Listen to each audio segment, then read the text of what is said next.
I don't think you and I are cool for our age. We might think that we are No. because why listen to the stuff that you're comfortable with, like when you were 20 years old? Like there's so much great music out there, right? So I almost have like an identity crisis. It's like every once in a while I'm nah, like, you're cool. Trust I me, am you're way cool. to be old.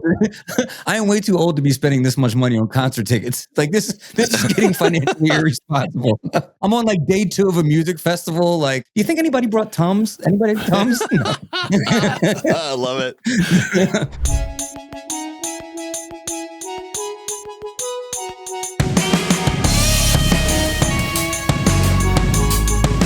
Today on Love's Music, I face my competition. Sean McGinity from Winnipeg has a music podcast where he interviews musicians and they nerd out on music just like we do, except he has 500 plus episodes. There's a whole lot I could learn from him, and he was gracious enough to join me today on Love's Music. I hope you enjoy this one. Up next, Sean McGinity. Sean, thank you so much for joining me here on Love's Music. But before we get started, can you please pronounce your last name for me? It's McGinity. McGinity. Okay. So with me today, I have Sean McGinity from the SeanGeek Podcast. Some killer music of his own, some music that he did with the band. But what I really want to unpack today is just he has a wealth of information on the SeanGeek Podcast. He's a music nerd like myself, and I just can't wait to unpack some of these questions with him. Sean, you certainly don't get to 500 plus episodes by accident. Tell us a little bit about the SeanGeek Podcast, because right now you're my competition.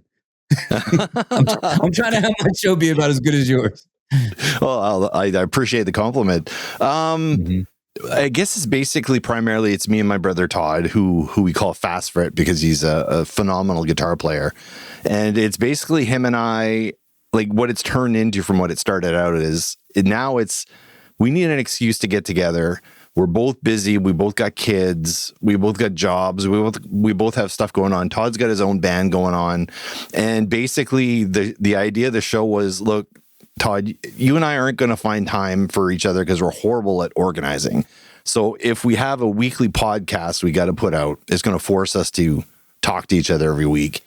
And that's kind of the gist of the show. Now, he's not always available, so the show does go off in other directions. We have Metal Shop, which is kind of a sub-show with me and Alex. And then we also have another sub-show, Geeking with Karen B, which is Alex's wife, which I do with her as well, which we kind of get more into the nerdier side of stuff. And then me and Todd are like the primary. We're the SeanGeek and the FastFret. Yeah. I know that I was expecting, when I logged on, I expected to hear more of like an interview format, almost kind of like the way mine is, but you have a really dynamic show. I mean, there's splices with, they're not even really ads, really like kind of skits, I mean, for lack of a better term. You actually play music on the show. Your interviews range from funny to introspective. I mean, there's a story that from just the last episode where I'm fighting back grown man tears because the story was so moving. You cover so much, and I can't believe you fit all that in like an hour plus. Well, thanks. No, I mean, you know what? I think the way I've always approached everything that I do is that I don't want to just do one thing for the rest of my life. I don't want to just be like happy all the time, or I don't want to just be sad all the time, or I don't want to just, put an album out. There's all these things I want to do, and I have all these likes that kind of shape me into who I am as a human being. And I love doing interviews, man, but sometimes like I just want to go, like I do solo episodes where like I'm going to pull out an album that truly we call the series Broken. It's where it's an album that broke me out of my safe shell that I'm in, right? So I do those episodes on my own. It's where I get, introspective and reflective. But it's like I don't always want to do the same thing, It's like listening to your albums, for example. I was listening to a bunch of your stuff. It's like you're not doing the same album every time out. And it's like, why would you want to? So that's kind of the idea with the show. We could have had a tight format. It does this. It starts at A, ends at B, and then it's done. But a lot of people do that. And I think people like variety. Everybody doesn't want to have Captain Crunch for breakfast every morning, Sometimes you want Fruit Loops. Sometimes you want Cheerios, And that's kind of what we do with the show. And as weird as it is, it's kind of hard to pigeonhole us. And I think our growth has been slow and steady because of that. Like, we're not getting super rapid growth because we're not talking about the Blue Jays, or we're not just talking about Radiohead, or we're just not, like, we're talking about a variety of things. So I think people are coming back to hear me and Todd, or me and Alex, or me and Karen, and the show's about us, which is what I always wanted it to be. You know, I like that. So the show can evolve and grow with you, and you're not just pigeonholed into one topic. Like, we got to make sure we cover chord progressions. We got to make sure we cover alt rock. It's like, it's wherever you are, you can kind of mold the show around you guys. Yeah, sure. You know? Yeah. And your fans become ingratiated with you, not just one topic. Yeah. You know? Well, that's what I hope for. I mean, but it's also, you got to do what you want to do. We've been told that we should just do interviews. You know, people say, you know, we love your interviews, just do interviews. Or you should only talk about music, or you should only talk about comic books or whatever. And it's like, yeah, but no, like, I don't know. It's too limiting. Like, I mean, life is a buffet, you know, like, I want, you know, let's try a little bit of everything. Like, you know, I don't know. That's a philosophy anyway. There's something about the title that resonates me. When I think geek, right? I think it's antiquated to think of geek as, say, like a nerd, right? When I think of geek, I think of somebody that likes very specific things. You know what I mean? That has the ability to fall in love with very specific things, whether it be a place, whether it be a piece of music, whether it be a comic book character, whether it be a restaurant, you know? What are some of the specific things that you geek out about, I should say, that like really resonate with you? This may sound schmaltzy or whatever, but the first thing I geek out is about my wife. She's like the greatest woman ever created. Everything revolves around her. She's my best friend. So honestly, maybe it's not cool, or it's not a soundbite or anything, but I can just hang out with her nonstop. And I mean, I do the podcast, so I'm not always in her face, I guess, you know, but your wife's like, don't you have an episode to record? Well, that's literally what she said. but you know what? It's like, my family is but I geek out on my family, man. Like, we go do stuff together. Like, when my daughters were 2 years old, we're playing Barbie with the Barbie dolls in the Barbie house. And I'm right in there. And I put a lot of thought and time into the family stuff. So I literally am geeking out about my family. So that's the top one. But outside of that, comic books are huge for me. Very, very big. And it's always, it's the comics versus the music that are always kind of fighting each other as to what, you know, which one I'm going for. But I've made my own comic books. I've, you know, written my own stuff. So I've done that stuff, but I've also done the music stuff. So those two are very, very close. Got it. So here's a question for you. Who is the average or typical Sean Geek fan? You know, like, obviously you have a plethora of people that probably listen to the show, but if you could, but there's obviously has to be some common bonds between the people that give you feedback, that come to listen to you. I wish I could figure that out, man. Like, it's really weird because we have, like, our fans are like in like the weirdest places. It's all over the place. We have a following in Japan, in China. We have a following in India. We have a following in South America. That's pretty strong. At one point, Sweden was our biggest download country. I don't know why. Yeah. So I want to go meet the fans so we can figure out what we like. But I think the standard fan tends to have like strong family ties. When the fans reach out to me, they're like, if any fan reaches out to me, I always chat with them. I don't care who it is. I don't care if I'm in the middle of something. I'll tell them, hey, give me a sec here. And I'll talk with them, and they'll tell me about their kids. They'll tell me about, like, oh, my pops just passed away or whatever. And I'll just talk to them. It's always, and family's as I said, it's my main thing. So I tend to identify with dads and moms and I don't know, people that put family first. That makes sense. I mean, that's a demo, that really is a demo. If you notice that, people that are in nuclear families are really resonating with the content, married couples, dads that work, have small children, those are patterns, and that's noteworthy. And that's cool that you resonate with people like that. I feel like content for people north of, say, 35, 40, it's kind of a no man's land of like, like what are we actually supposed to be listening to at this age? I know I don't really belong on TikTok, but I don't really want to watch like the news in a rocking chair. So like, where's the in between? Like, where's the content for me? And it's this. I think you're similar to me. Like when we chatted on the phone a few weeks ago, it was like, I don't think you and I are cool for our age. I think we might think that we are because we're not like at my age. I should be sitting back and listening to yacht rock all day, right?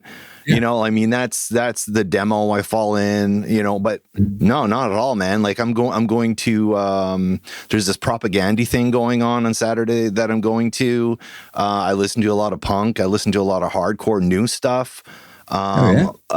Everything, man. I love surf music. I love ABBA. I love, my kids keep bringing stuff home and I'm listening to stuff with them all the time. I know you're doing the same thing. I've listened to your show. Why listen to the stuff that you're comfortable with, like when you were 20 years old? Like, there's so much great music out there, right? So, you know. Yeah. I wouldn't say that I'm cool. I always have like an identity crisis. It's like every once in a while, I'm like, you're cool. Trust me, you're cool. To be older. I am way too old to be spending this much money on concert tickets. Like this is getting financially irresponsible. I'm on like day 2 of a music festival. Like, you think anybody brought Tums? Anybody have Tums? No. I love it. No, but I think what it is the hope, and I don't want to speak for you. I think it's the hope that we do find like a hidden gem. Like I get off on that. I find some up and coming artist with like an EP and a single out, who's like on the rise, and I'm like, I don't know if I'm not hearing the next big artist right now. Yeah. Like the music's so good and nobody knows about this yet. Yep. And I feel like I'm so ahead of the curve. The tickets for their show is like $28. And I'm like, oh, I found them before everybody, you know? Actually, do you have an artist like that? An artist that's big now that you caught them kind of early in their progression? You know what? I tend to, it's funny. Like I tend to go for bands that are small, and kind of stick with them. I'm trying to think if there's any bands. I mean, there's a lot of bands I see. I'm like, you guys should be like the biggest thing in the world. And they get to a certain level, but they never seem to get above it. But I think I've probably horribly predicted that my entire life, you know? Yeah. But I mean, I don't know. Like I saw the Crash Test Dummies when they came out and I'm like, this is never going to go. These guys are way too weird, way too eclectic, way too bizarre. And that's usually what I see. I'm like, I like them because of all those things. So I never expect them to get big. There was a band in Winnipeg that was on the cusp of being like one of the big Canadian bands. They were called Ex Omerta. Strongly suggest you check them out. They're a 3-piece, but they sound like a 10-piece. The front man is the drummer, and he's actually front stage, and the guitar player and the bass player are back where the drummer would normally be, and he's the lead singer and he's the front. And that band, I don't know. I think they could still do it, but I don't know. Really? Young guys, middle aged guys. Like when did they like ascend? Like what's like their time frame? So they were competing against our band in 2018. There was indie spotlight search for Canada, and we were competing against them. So they were out just before 2018, I think. And then they had a good run from 2018 to like 2021, 2022, maybe something like that. Okay. All right. But I don't know what they're doing now, but man, like they're good. They're great, but they stalled at one album. So yeah. So I'm like that with a couple bands. I saw the last band I saw when I was like, oh, they're going to be the biggest band next year was probably The Warning. Are you familiar with them? The 3 Mexican sisters? Oh, yeah. Okay. Yeah. So they played the Union Transfer. The album is about a year old, right? So they were promoting like a live album. So they did another round of tours. They played Union Transfer. It sold out. I ended up getting tickets. And I'm watching them perform, and I'm like, I don't think this space can contain them. They don't have a bad song on the album. They look like 3 supermodels. So, I mean, the visual aesthetic matters, unfortunately. Yeah, sure. But it does matter. It does. It does, yeah. Yeah, they look like they just came off of a runway. They can all play. They can all sing. And I'm like, they're going to be the biggest band in the world. And then they already have the chops. They opened for, I think, Muse. They opened for Metallica. They've already been around the world. They just need like that one last push. And they'll be playing basketball stadiums. They'll be the biggest band in the world next year. You just reminded me of one. Ghost. When I listened to Ghost when Ghost first came out. I used to work in a real metal shop. So our metal shop podcast is actually, it's a real life story. We actually worked in a trailer behind the metal shop, and it was a metal fabrication shop, and we had a trailer, and it was hot as hell in there, and we had speakers and subwoofers and everything in there. We listened to metal all the time. And then my buddy brought in Ghost, and I'm like, wow, this is so awesome. This is never going to take off. I was so wrong. Wow. And trying to think of all the other bands we predicted. Well, see, that's the thing. We're like, we hope they become the biggest band, right? Because they're so much fun. But yeah, that was a big one. That's how you end up having a band that's your band, right? Yeah. Like I remember I heard The Neighborhood on XM36. You remember when satellite? I bought my car and it came with like free satellite radio, and XM36 is like the alternative rock station, and there's barely any commercials. So I listened to it all day, every day. Yeah, and I heard Female Robbery, and I'm like, what just happened to my ears? Who is this band? They played a show for $15. I mean, I might have been, I could have reached out and touched the stage. Crazy. there was maybe, and how about the 1975 open for them, who headline shows now? So it's like, you got these two bands on the way up. Next thing I started seeing them on Palladia. Now I'm like aging myself. Palladia was like 2011, 12, you know? Next thing you know, they're playing the Electric Factory, and they're playing at festivals. And I'm like, I could have literally reached out and like touched the dude's foot on stage. Like, isn't that crazy? I did. Wild. Are you familiar with Devin Townsend at all? No. Who is that? Okay, so he's a multi-instrumentalist, considered to have one of the widest vocal ranges, possibly the widest. He can hit, like, I can't remember how many octaves the guy can hit, but really, really great. He did play with Steve Vai for one album. He was brought in because I need a singer that can sing as good as I play. So he was brought in for that. And then he went on his own, and apparently he's just as good a guitar player as he is a singer. And he's been doing releasing his own albums independently since he quit the Steve Vai band. And he's great. And I got to see him in this small room. It was like 50, 60 people. Went right out to him, got to meet him. He's focused on, have you ever heard of there's an opera lady that does reviews of singers and stuff. I'm forgetting her name. But anyway, this Devin Townsend's great. But I'm gonna throw one at you, and then we'll see a year from now if I'm correct on this one. Band called Castle Rat. Castle Rat. Okay, not even familiar yet. So no, but I'm writing it down though, and I will be familiar with them tonight. You do want to watch videos of them playing. The lead singer is awesome. She plays guitar. She sings. I think she's like primary songwriter. I'm just looking at her picture now, and all their videos are incredibly creative. But they're very visual. The sound is great. She's a great guitar player. And I think they're like on the verge of like Ghost level success. Like, I think one more album and I think they hit the big time. Right. They're doing like the 3,000 seaters, like not the basketball stadiums, but like, well, I don't know. Does Canada have like those like mid-range club style venues like that? Yeah. We have lots of different sizes. Like there's like there's the 100, 150, there's the 500, there's the 1,000, 2,000. And then we have our football stadium, which I don't know, is like 25,000, something like that. Oh, really? Yeah. That's where I saw Taylor Swift when she came through here a few years ago. Really? You got to see Taylor Swift, huh? I get to see her on the Red Tour. Yeah. Oh, that's cool. With some redheaded punk that nobody knew. His name was Ed Sheeran. He was nobody. That guy. Yeah, I don't even think he had an album out at the time. She just brought him out. He actually has the highest grossing tour right now. No, might be second behind hers, but like something like that. Yeah, he had like some crazy stat, like made like 750 million on tour or something like that. Yeah. So that was cool. Not bad for a redhead with a guitar and a looper.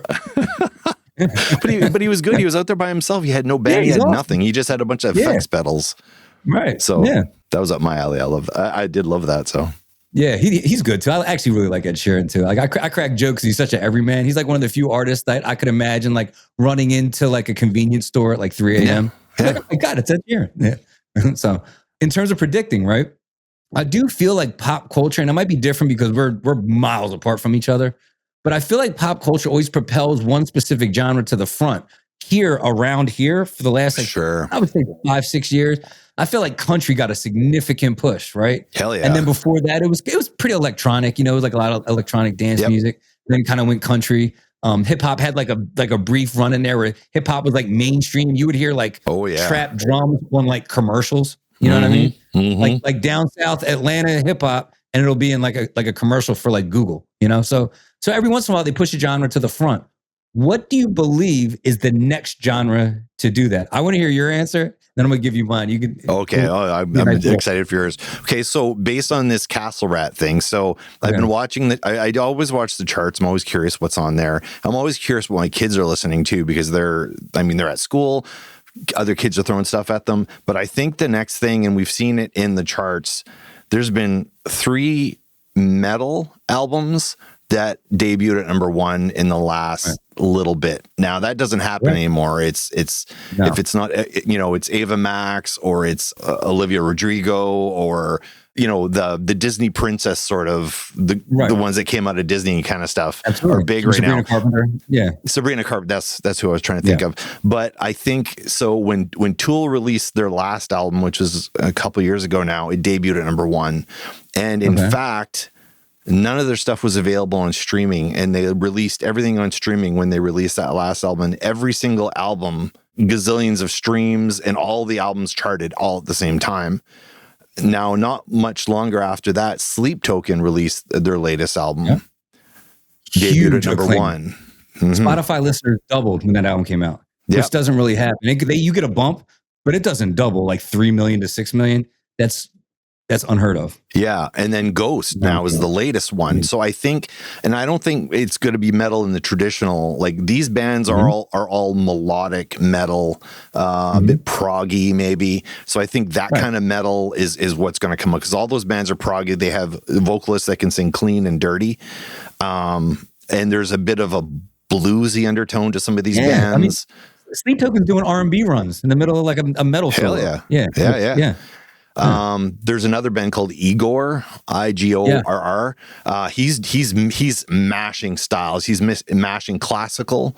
He's mashing kind of like weird poetry, electronica, metal, and then opera. He's mashing all those things together. So I think he's got potential, but I think that's the next thing. Super melodic, kind of taking from Iron Maiden a little bit, where everything's a bit more grandiose in the songs. They're not 3-minute bangers. They're like 7-minute epics, that sort of thing. That's my prediction. What's yours? A little similar, but for different reasons, right? I noticed metal and hard rock getting a little bit different, but the faces were changed. I noticed a huge black presence, and I noticed a big female presence, right? Okay. I got off a plane 3 months ago, and I wanted to go check out Poppy. She was playing maybe 20 minutes from the airport. And I was like, this young girl, I saw her on Instagram. It's on the way home. Me and my wife, let's go check out Poppy, right? Sold out. Oh, you got to go see Poppy? I'm kind of jealous here. Yeah. So I go in and I'm like, this is a movement. I was like, this isn't like people just coming out on like a weekday to go see a rock show. There's something kind of going on here, right? So it's like, so I saw that, and then I started doing a deep dive on metal. She had a band open for her called House of Protection, black guitarist, drummer, 2-piece, killer. Awesome. And I'm like, let me see who these guys are. Kill it. Found this other. I gotta write all this stuff down, man. I need like a legal pad here next to me to write all these down. I want to check all this stuff out. Yeah, that found on the heels of that. Now my algorithm is like changed up, so I'm getting like all these bands. Roxbury from Australia, two piece, 2 young guys, but like playing almost like a more royal blood than metal, but like still like, but there's a heavy thing to that too.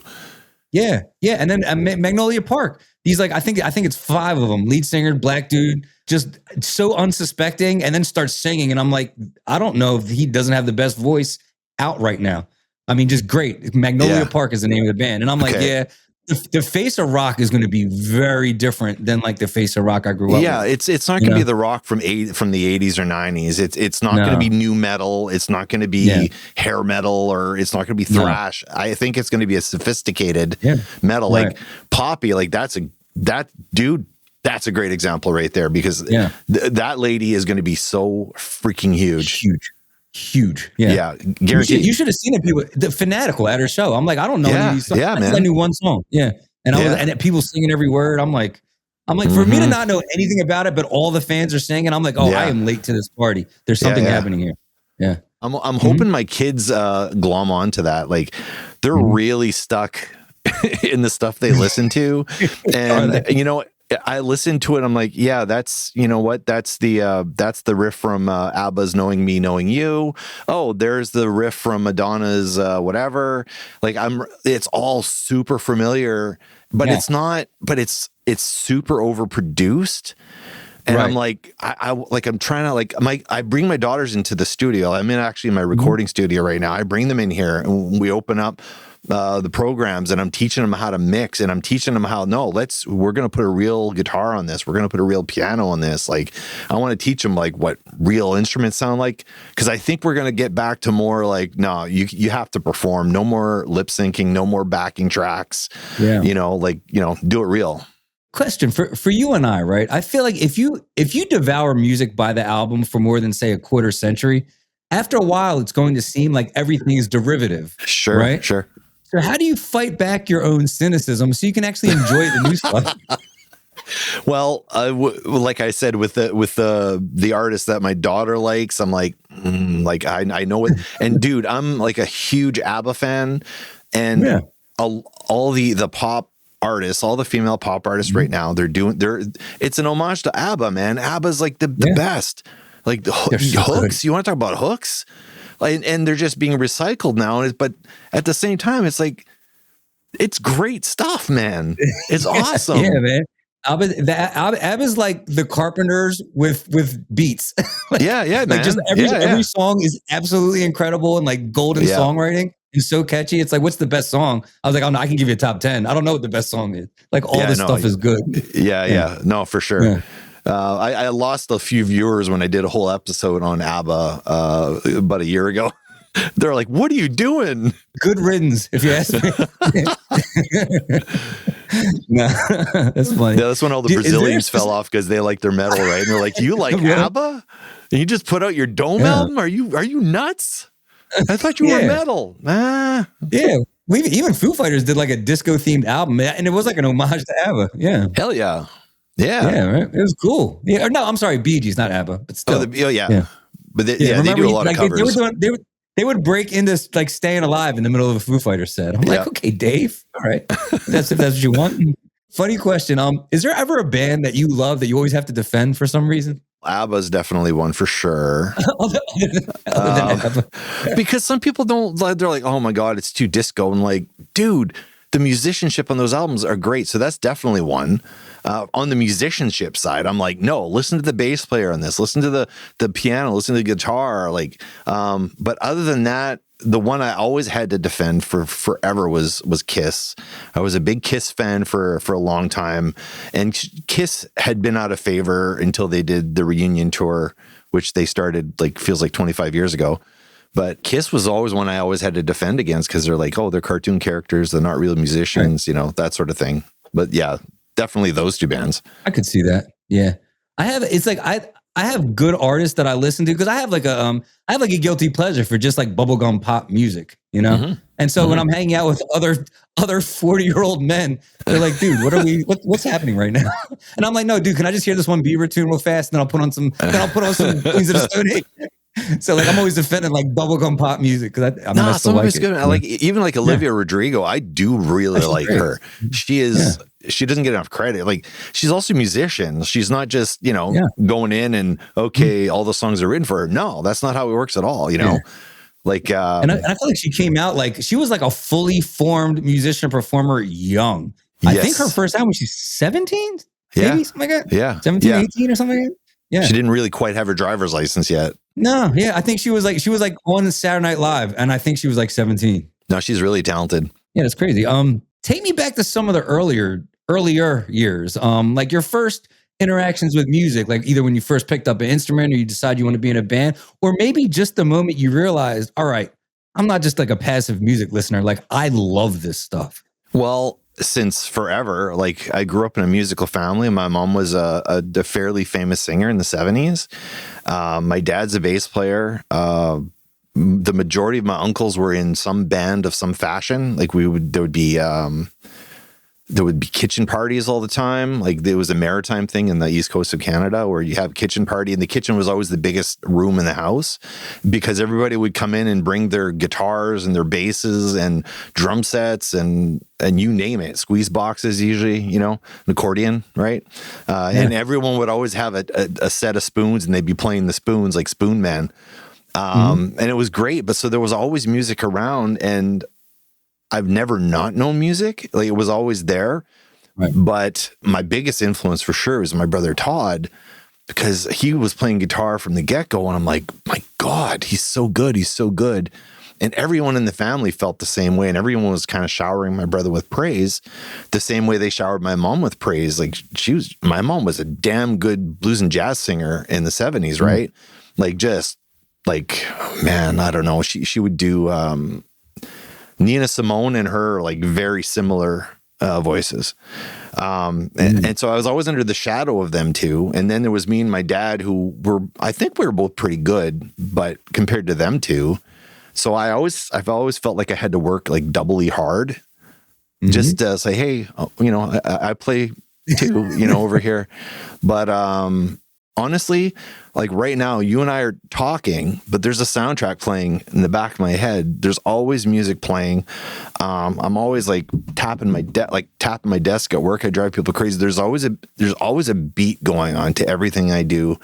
There's in the morning, it's like a slow jazz beat when I'm working.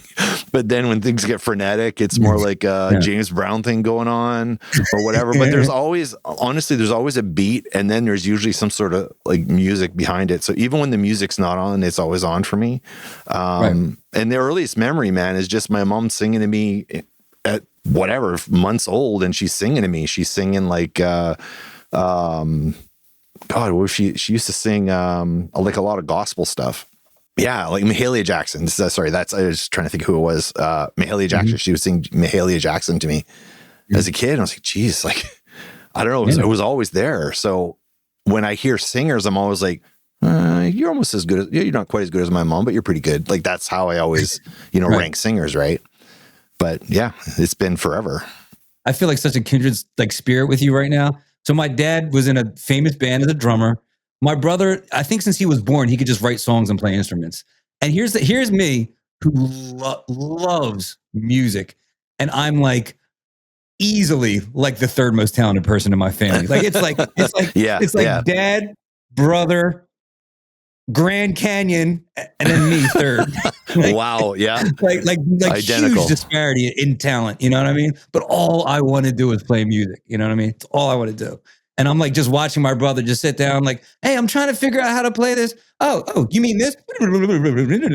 I'm like, oh, you just sit down and play. Of course you just sit down and play it, So okay, well, I got a question for you. So there's a self-esteem thing there then, right? Like sorry, I shouldn't be interviewing you, but this is interesting stuff. Like for me, it's like, I think I'm gonna predict something here. I think they were all very good musicians, but I think you were the songwriter. Am I correct? As far as songwriting goes, I think my dad is a better musician than a songwriter. My brother is an incredible songwriter, and I probably split the difference between the two of them. I'm being honest. Okay, gotcha. Yeah.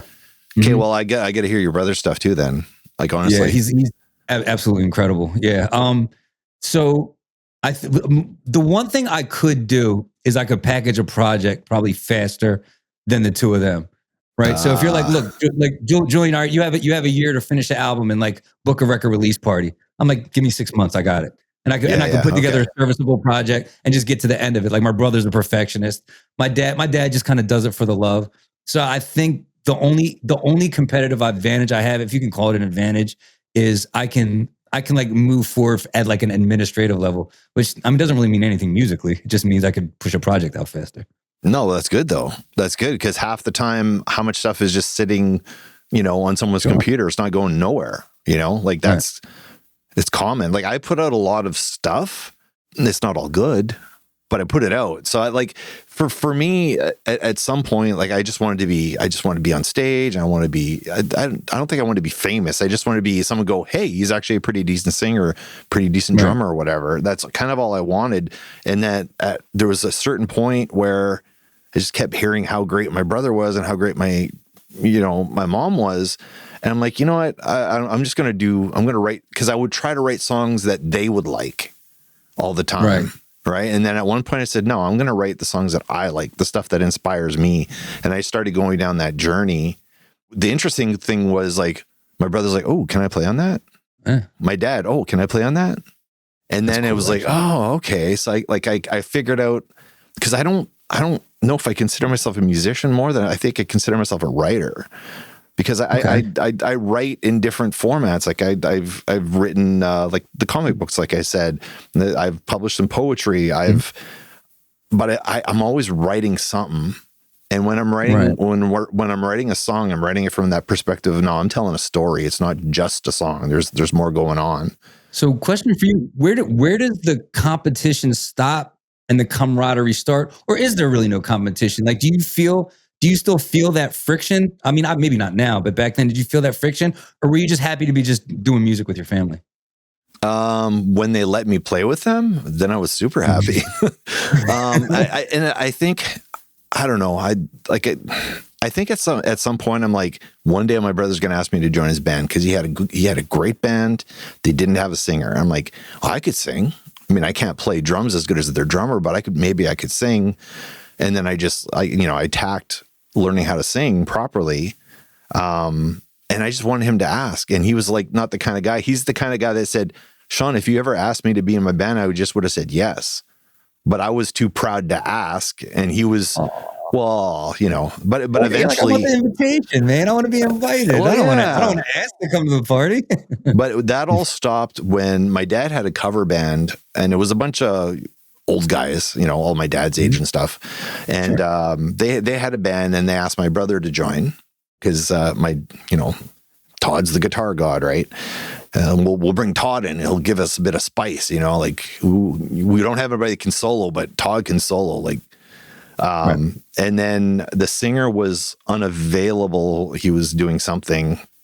And Dad said, okay, Sean, here's your shot. Come sing.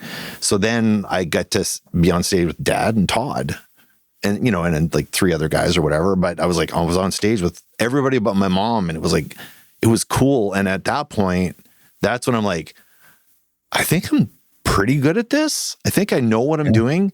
But my dad coached me. He was always Todd was always left of me, and Dad was always right of me. And Dad, through the whole thing, is like, belt it there, Sean. Kick it out there, like.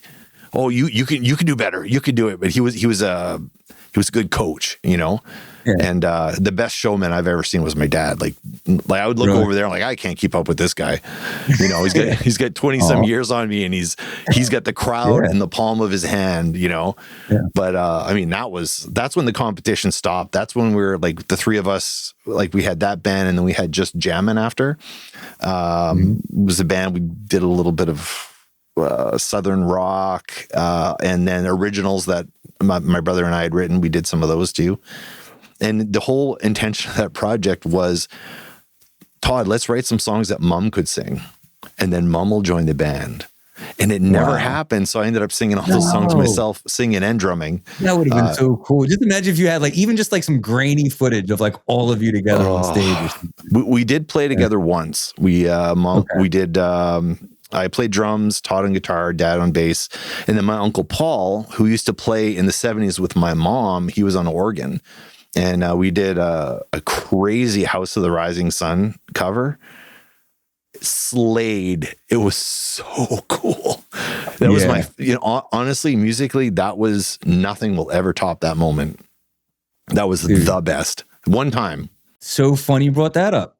The one time I played with my family, we called it the Jones Family Invitational, and we did a mix of covers and a couple of my originals, just me, my dad, and my brother. And we stumbled through a couple of songs together, but it was a little tiny place, so it didn't take much to get crowded. But at the end of the night, people were lined out the door. The parking lot was half full. Yeah, people couldn't even fit in the building. It's a tiny building. Don't get the wrong idea. It's a small, it doesn't matter. Small bar. But it was July 5th. So it was like anybody who wasn't at the shore was like at that bar. Yeah. And it was like, and I was like, it's probably one of my favorite gigs. Might have been 115 people, maybe like a hair over 100. 60, 70 inside, 30 40 outside. But you were on stage together. That's the thing. Yeah. You were on stage together. A corner of a bar. Like I said, tiny place. But it was like, I'll just never forget it. It was just one of the best days ever. But something about that, man. Like do it, like once you realize, right? And like I never really had like a I quit music moment or like I'm washed up moment. It was always like, all right, I'm gonna give this music thing a shot. And like when it stops being fun, I just won't do it, you know? Yeah. So I never really it never really dawned on me that I would ever be big. I just liked doing it and stopped when I didn't like it anymore, you know? Yeah. Yeah. So I don't have like this like weird jaded relationship with it. I just have all these cool memories. And I'm like, and maybe one day I'll write a song again or something. I don't know, you know? Did you have like a definitive, because you did music for a while, you were in the band, you're still putting out music with Dome, right? No, the Dome is done. Our drummer passed away. He took his own life. So we're not revisiting it. We decided it was the four of us, all for one, all for, and it's just, so I kind of didn't listen to the album for a while afterwards. It was kind of tough. And it came out, we took it off streaming and everything. And then our drummer, Oli, his mom reached out to me and said, I wish I could listen to the album. And it's like, I guess like she didn't have a copy or something. It was like kind of really weird. So I took it upon myself. I got one of those, I went through CD Baby, and you can do like a one-time pay so that it's on streaming forever. No one can ever take it down. Cause usually there's like yearly, you pay yearly to keep it up there. Like annual re-up. Yeah. Yeah. So I just paid the higher amount, just make sure it's on there forever. Just because I'm like, well, what if I get hit by a bus or something or whatever? Like for some reason, I seem to be the keeper of the music. I'm the only one promoting this damn album. But this album was important for a lot of reasons. It was I didn't want to do the covers anymore. I wanted to write my own songs. I wanted my voice on my stuff. And it was when my dad got sick, we were still in Just Jammin', and Dad was sick, but we were still, doing our thing. And then when Dad got really, really sick, I told Dad, I said, okay, well, when you check out, I'm checking out too. Like, I'm not doing this anymore. Like, I played with the best bass player in the world, the best showman in the world. I'm not doing this without you. Like, I don't care. And he said, I don't know if I can swear, but he threw the F-bomb out, and he said, no, you're going to fucking do this. You said you wanted to do an album.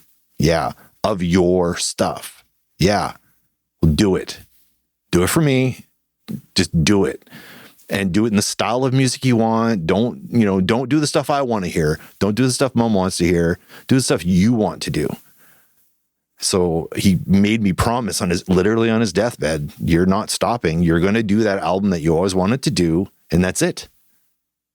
And so I agreed, and then we put it out, and I think it's damn good. Like it was. It's a concept album. There's three separate storylines that run through the album from three different characters, and. I don't know. I think it's some of my best writing. I always wanted to write something a bit harder edged because I have a background, right? Yeah. And so I wanted to do something heavier that had some meat to it, some weight to it. Right. I didn't want to do any bubble gum. I didn't want to do any hair metal or anything cheesy. Like I wanted to have an album with songs about real stuff, and we did it. I'm always interested when people decide they want to kind of like write through the lens of a character. Did you feel like you had to like disassociate to get in that headspace? Did you think that the characters would maybe give you more freedom in the narrative so you could just write pretty much anything and it wouldn't have to be so true to life? Like why the decision to go use characters versus, well, I'm just going to write about myself or just another narrative? So I'd written a book a number of years ago. It never got published. I tried to get it published. And when I wrote that book, I couldn't get into the character. I'm like, why am I writing about this character? So what I did, I had a bit of acting background. So I said, you know what? I'm going to go method. And I became the main character. And I went out And when people asked what my name was, it wasn't Sean, it was Jonathan. My name is Jonathan. I'm going out, and I played the character, and he wasn't a good person. So I'm kind of not really proud of, the way I acted, but I got into character. And when we would test these songs out live, because we were writing the song as we were playing a crap ton of shows and developing them on stage. And you'll even see some old footage of us. It's not the same version of the song. Like some of the lyrics, like we have one song, the lyrics went through 17 edits because the voice, like the story, the voice of the character wasn't exactly right. But I played one of the characters on stage. So it was a hyper realized version of myself with the person who's going through what he's going through. That was me. Okay. Right. So the character's still an extension of yourself. Yes. Okay. But like an exaggerated, it's some of the social media posts I would put, hey, this is Sean here, rock god singer. And I played the rock god singer role. I mean, did I do a good job? Probably not. Yeah. I'm not a rock god singer for sure, but my character thought he was, and I played that role on stage, and I was, that's the role I played. So, but it was, it was fun to get to act at the same time. Well, I think everybody does that to a point, right? I mean, every once in a while, an artist comes out who's like an everyman, and it's like, okay, I'm literally just singing about who I am right now at this moment. Sure. But everybody, I think they take the qualities that they want to accentuate. They kind of suppress the things that they're not that proud of. And then you kind of get this version of yourself that's like the album version of yourself. You know what I mean? It's not exaggeration or anything. It's just the parts that we've just tailored the image to serve the art. Yeah. So there's a question I want to ask, but because you have such a wealth of knowledge and so many rich experiences, I want to ask it a certain way. I always ask, and it's kind of a two-part. I always ask, all right, what message would you give your younger self? Or what message would you give, a young guy that comes along and says, hey, I want to do music. 19, 20 years old. Hey, I want to do music. Sean, what advice do you give for me? Now, is the advice you give yourself or the new 20-year-old different? Is it just the same advice? Or are you giving yourself and the new guy different advice? And if so, I need both pieces of advice. Okay. So my advice to my younger self would be, I think, so there's this notion out there that you can only create art when there's pain. And when I was 20 years old or 22 or whatever it was, back then when I was playing, I'm like, I got to be in pain. I got to be miserable. And I think I would set myself up in situations so better art would come out to make sure that I wasn't in a good place. And I was dealing with I don't know if it was, I guess it was depression, I guess. I was having a hard time in my 20s because my best friend had just passed away. And I was funneling that to create. So I think what I'd tell myself is, you don't need to be in pain to create. It's okay to smile. It's okay to cry too. But, you don't just have to be miserable. You don't have to torture yourself. Good things come out of all emotions, not just one. Just enjoy life. I let a lot of good things slip by because, that's, I'd be really happy if I did that. But I let those things go away because, no, a true artist is tortured.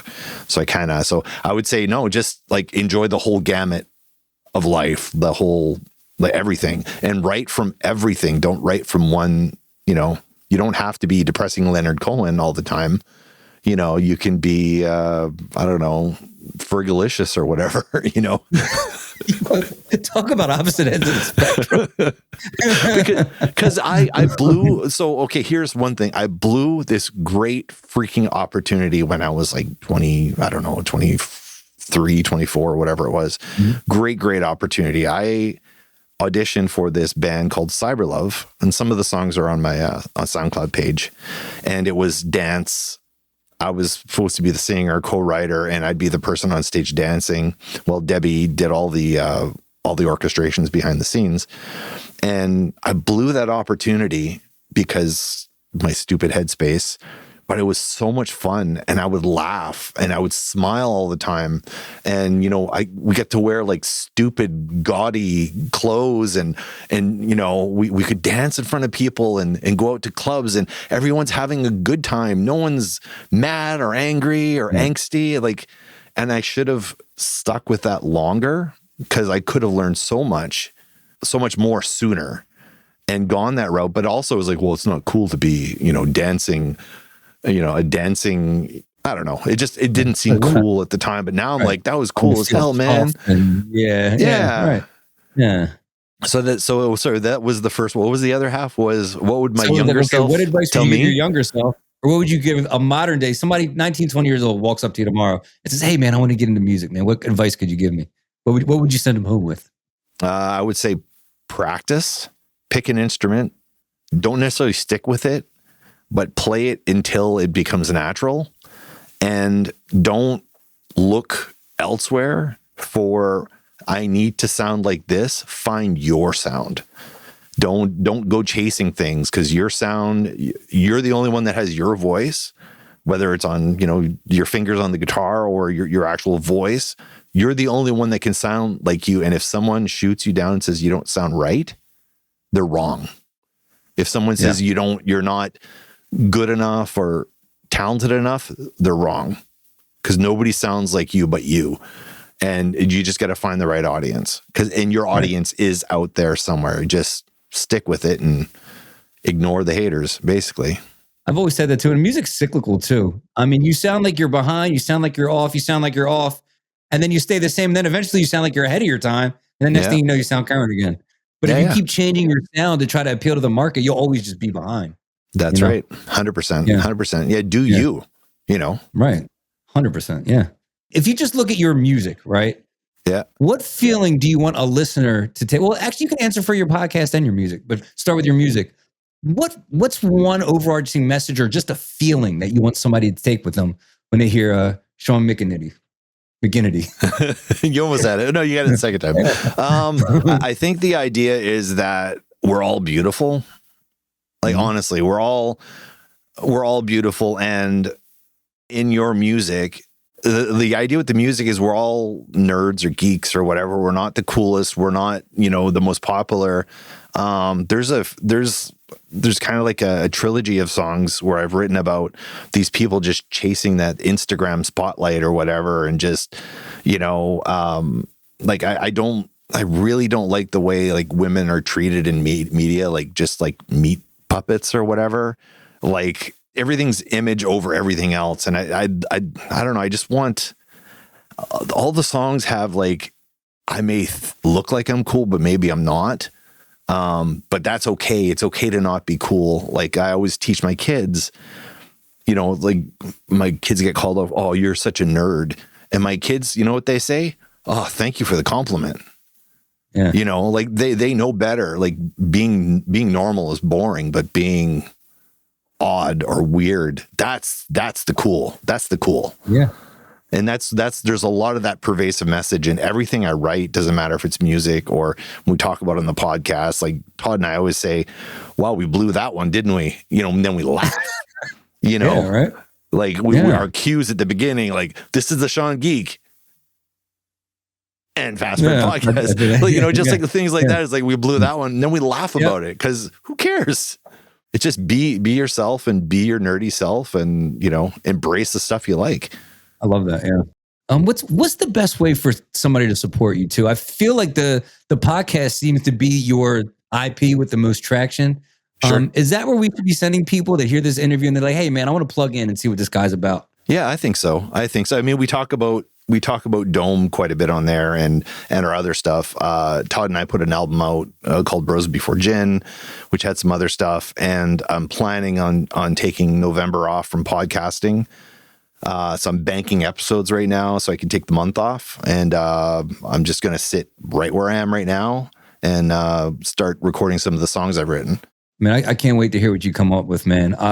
I feel like there's so much more I want to talk about and just like unpack with you, man. But there's just not enough minutes in the day. So I want to thank you, Sean, for reaching out to me, for connecting with me, for being so candid with me, not just on here, but when we spoke earlier.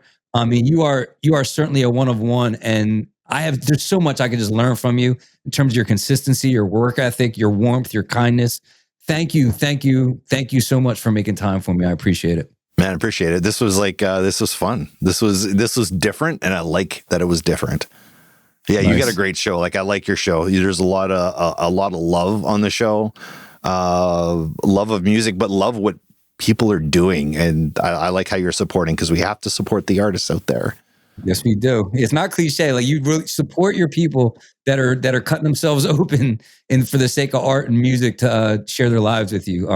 Nothing's more important. The rest of you, thank you so much for tuning in today, hanging out with me and Sean. Hopefully we'll see you next Thursday. And if you like what you saw here today, like, subscribe, and please tell somebody who loves music. See you next week.